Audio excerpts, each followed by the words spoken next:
Marie Olson is a keynote speaker who is distinguished amongst the Tlingit community and is one of 3 keynote speakers. It's with a lot of respect, and it's without a lot of proudness that the organizing committee calls on Marie Olson, who is escorted by one of my nephews, Ishmael Hope, up to the podium. Please give a very warm welcome to Marie Olson.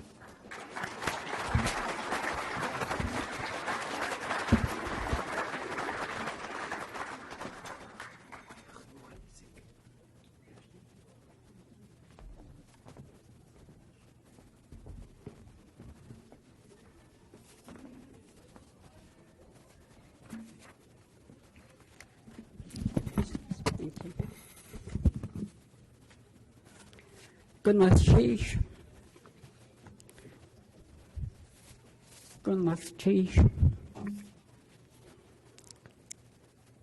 Kaayistaan judu was ook Tlingit Tlingit aangetuigd. Ach ishka sheed kadag. Kaayistaan judu was ook Tlingit Tlingit. I'm very happy to be here and to address the people of my father, the Kaakáak'w.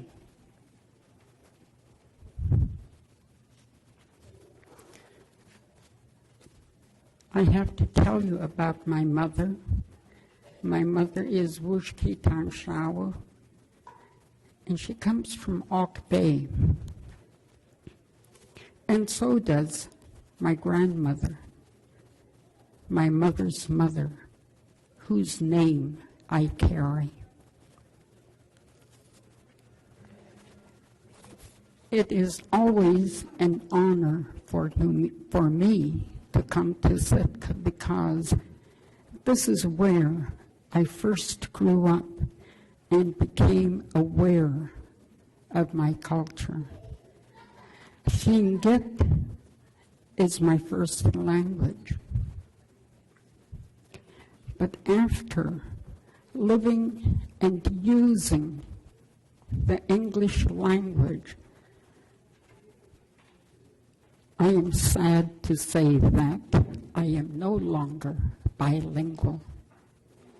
However, with the language program that has been going on at the University of Alaska Southeast, at the Juneau campus, I have begun to regain some of the language parts of the words that I forget.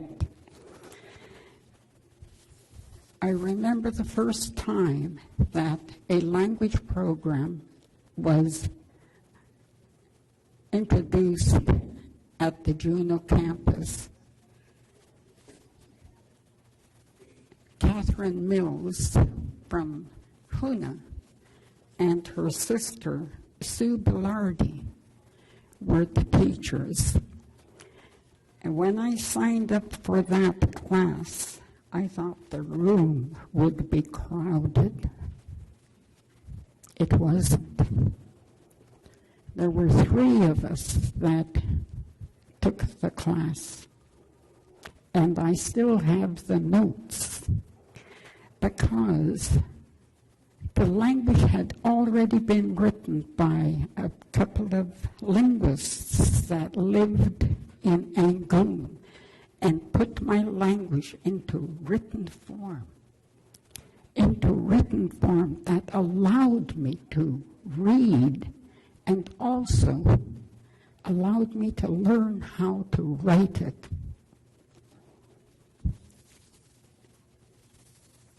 And then along came Nora and Dick Downhour. I said, wow, that's the most exciting thing that has ever happened. And now we have a new professor who is native from Skagway. He's in the room. Lance, stand up. People will know that you are a professor of the language.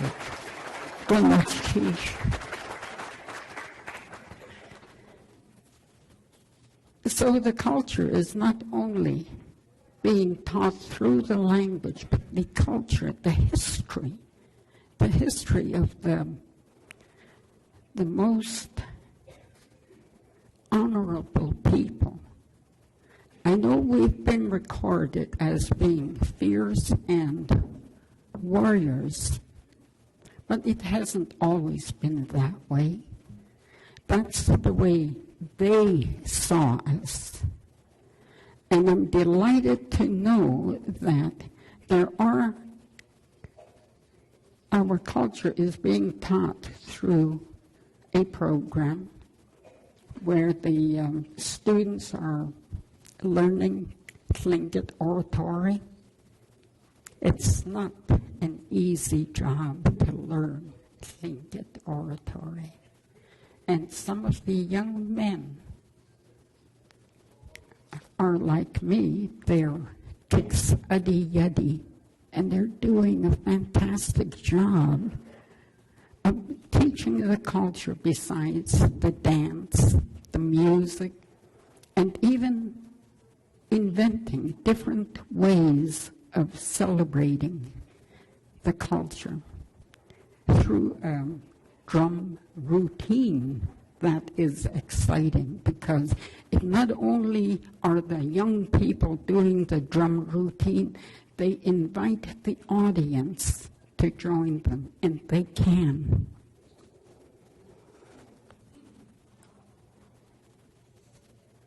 I have been a proponent for a tribal college. And when Sheldon Jackson closed up, I saw that as an opportunity to have a tribal college on campus at Sheldon Jackson.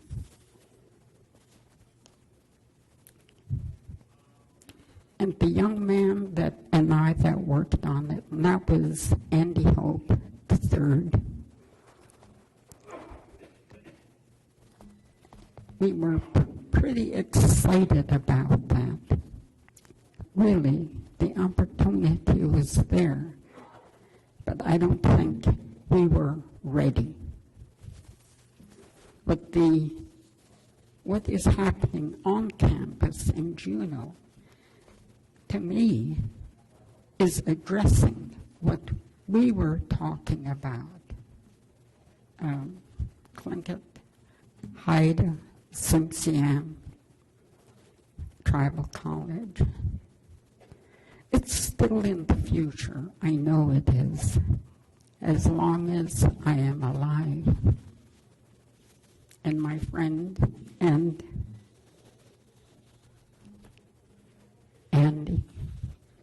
Andy was also a Kiks Adi Yadi. If it weren't for Andy, I wouldn't have become involved in the culture at all. And that was quite a few years ago, I think 1996, 97. He worked on a statewide basis, and he put me on a statewide basis working with the Eskimos and the Athabascans and the Haida and the Tsimshian. We could see the language in the future at that time. Andy was way ahead of time. He saw into the future. And when I realized that, we had a lot of conversations about our future. And so I see it as you know that you hold the future of the Tlingit culture, all of you. You hold it in your hands. And when you put it back into your brain, as I have, putting back all of this ancient Tlingit knowledge into my brain, I often tell the high school students that I talk to, you're putting your intellectual property into your brain. And when you do that, no one can remove it.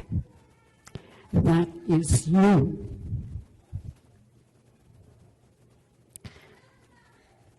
It gives me great pleasure to welcome all of you, Kaakáak'w, not just the Tlingit, and not my tribal leaders. It's all of you. I thank you very much for coming. And I hope that next year or the following year, when another clan conference happens, and it will, that a lot more of the young people that are in the universities right now, and I see them, I often visit them,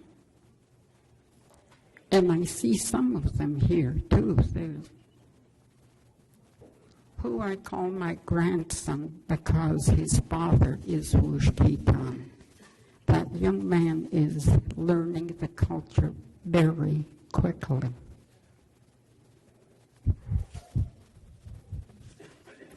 I thank all of you again, and I give this charge and this challenge to the young Tlingit men that are in the college now, and women, to make it your business to learn your culture so that you can come up here and use your language. Gunnath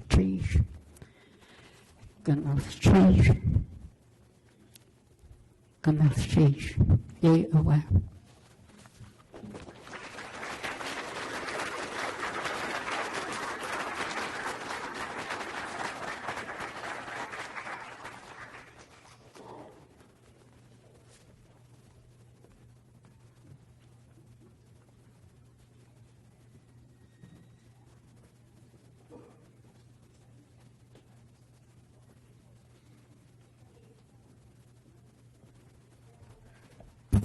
All right, Gunnath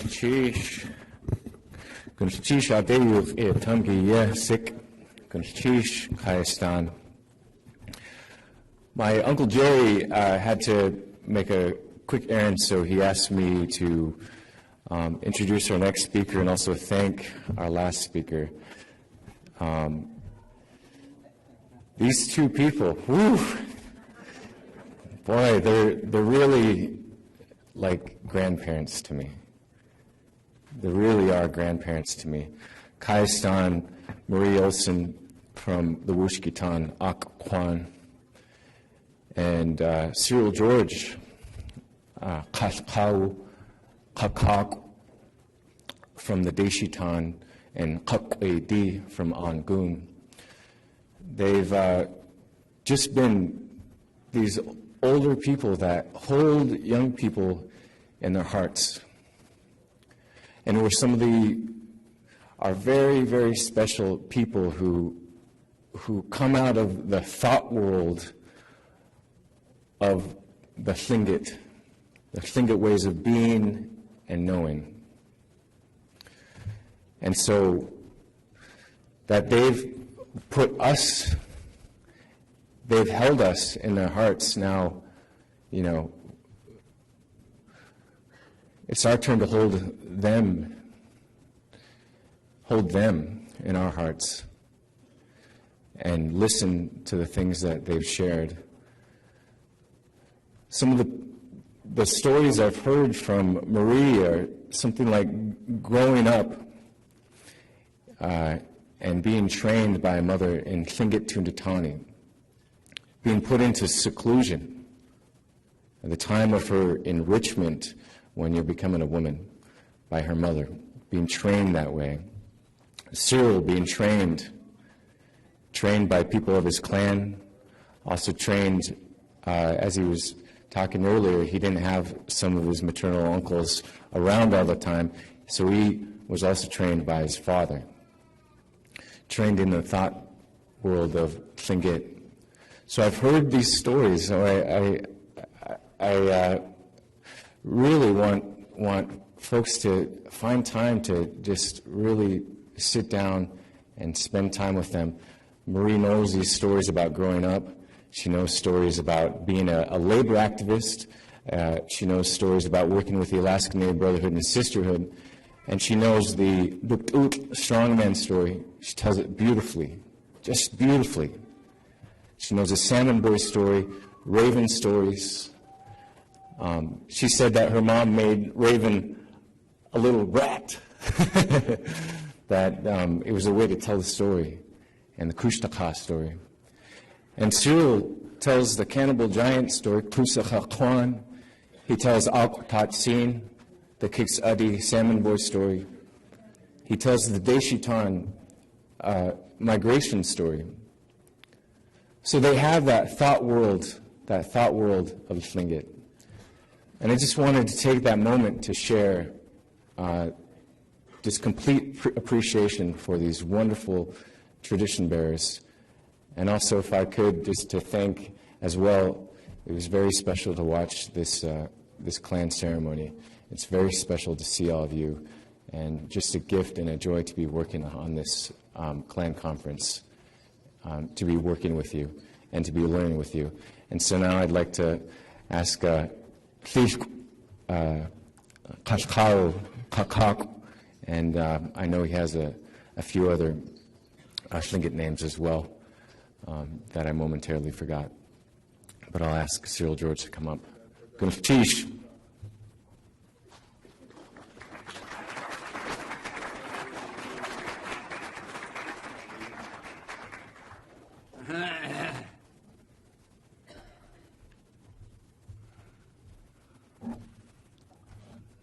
Who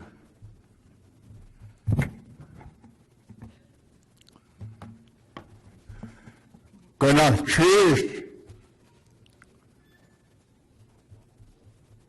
Thank you. Oh, my dad had a saying in Tlingit when he was gonna speak. Yakayed atu datan, Kaakáak'w gitjis, Kaakáak'w. Having good thoughts and good wishes for another person, that's a prayer.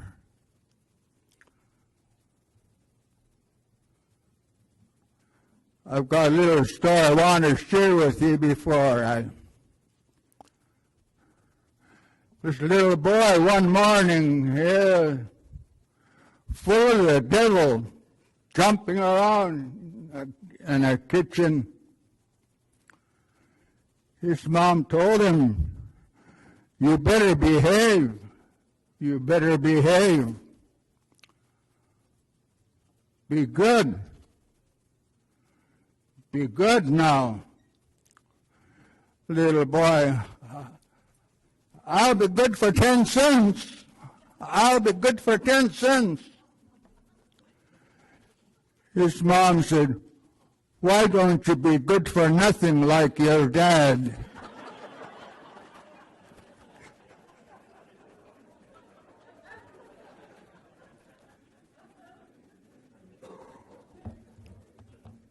I'm going to try to touch on a suggestion by my good friend Jerry Hope,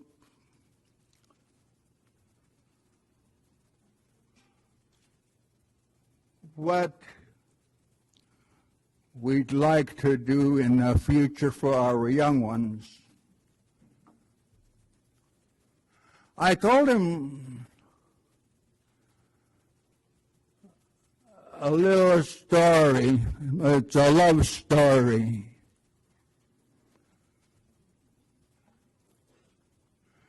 This is about the olden days when our people were going from village to village, capturing able-bodied men for slaves.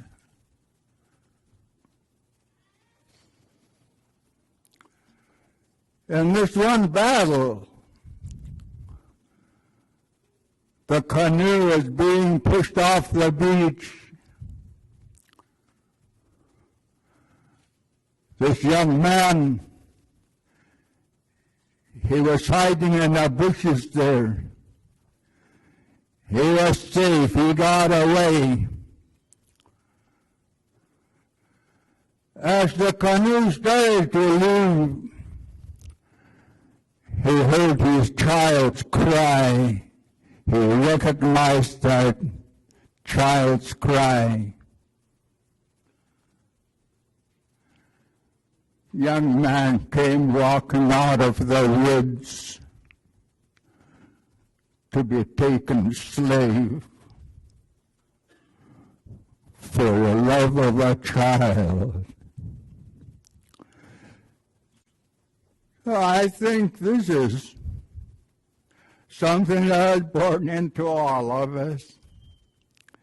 That's what's going to keep us going 100 years from now. We have feelings for our children. And all the teachings of our people, our chiefs, our grandpas,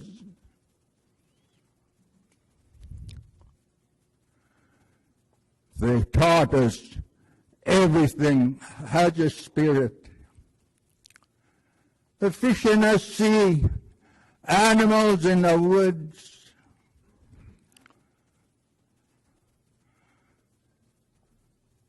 they have feelings. Be careful, you don't hurt their feelings. And then they turn it towards your grandparents. Don't hurt your grandparents. Don't hurt your parents. Then it will come to your family, your children, your grandchildren.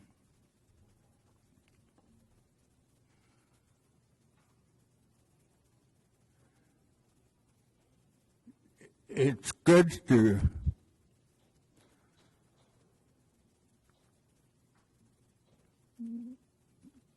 kind of pat your friend on the back if he's doing good. One of those saying that Will Rogers,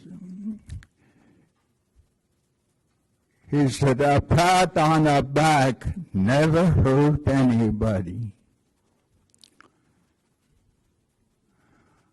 I've told this to some people that are talking about the deaths of our children, our suicide. If a child is doing good, I've tried to do it. Sometimes you see a kid that's looking at, boy, you look good, you know. You can see from a little smile that they appreciate.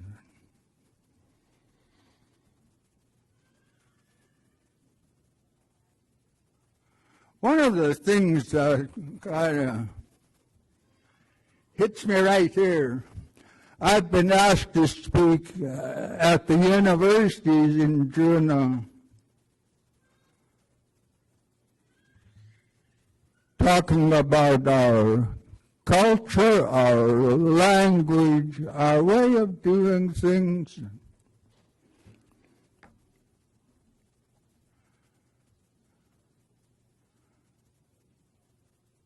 It just makes me feel good to see some of these college kids sitting out there looking up at me. They're not sitting out there just to be putting in their time. They want to learn something. What a difference. That gives me a lift to see our people. So what will we expect 100 years from now? Our A and B. We started off with nothing, and now we've made some changes. We'll keep on making changes.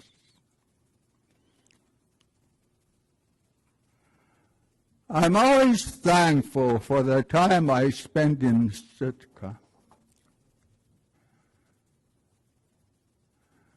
When I attended Sheldon Jackson, curriculum was designed to prepare me to be ready for life. And I think we're doing okay.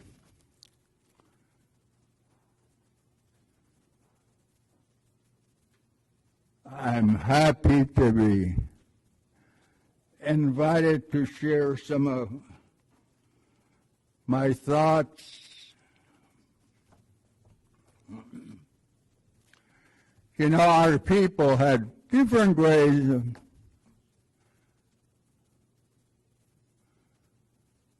our Tlingits are never take my dad. I was the only child. He never did tell me he loved me. When I was leaving for Sheldon Jackson, there was a guy he was the only child. He took me everywhere, hunting, fishing, or whatever. Cyrus Peck was going to bring me into Sitka on his little trawler to go to Sheldon Jackson. That evening, I remember my dad got hold of me, looking at me. This is what he said. I hope someday you have a son, you have a child, then you'll know how I feel about you. How I found out 6 times.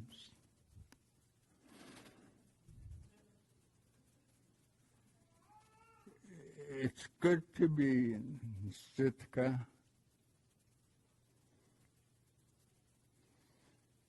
You know, sometimes I think about, when I get to Rangoon, I tell the people about where I used to play on the beach. When I'm sitting at home, 89 years old, so when I'm thinking about those childhood days, it's not the 89-year-old sitting in that chair. It's that little boy playing on a beach. How? And now, I think Sitka, one of the prettiest cities in Alaska.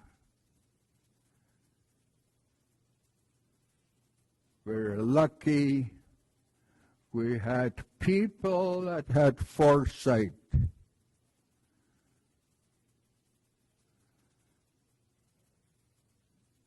They didn't keep those foresights to themselves. They went out and did something.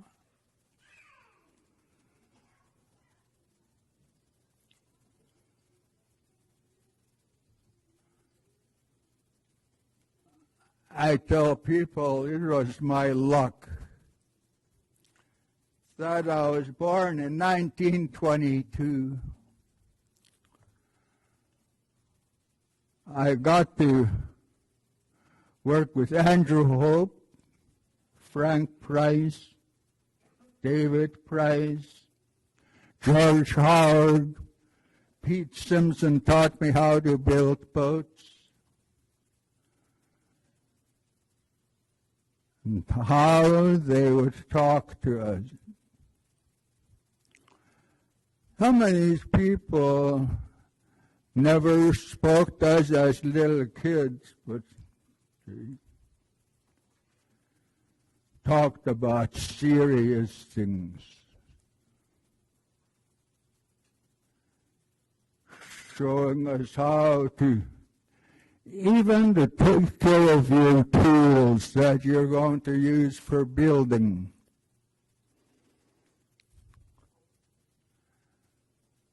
And now I see fruits of efforts of some of our teachers, and I say, I'm lucky.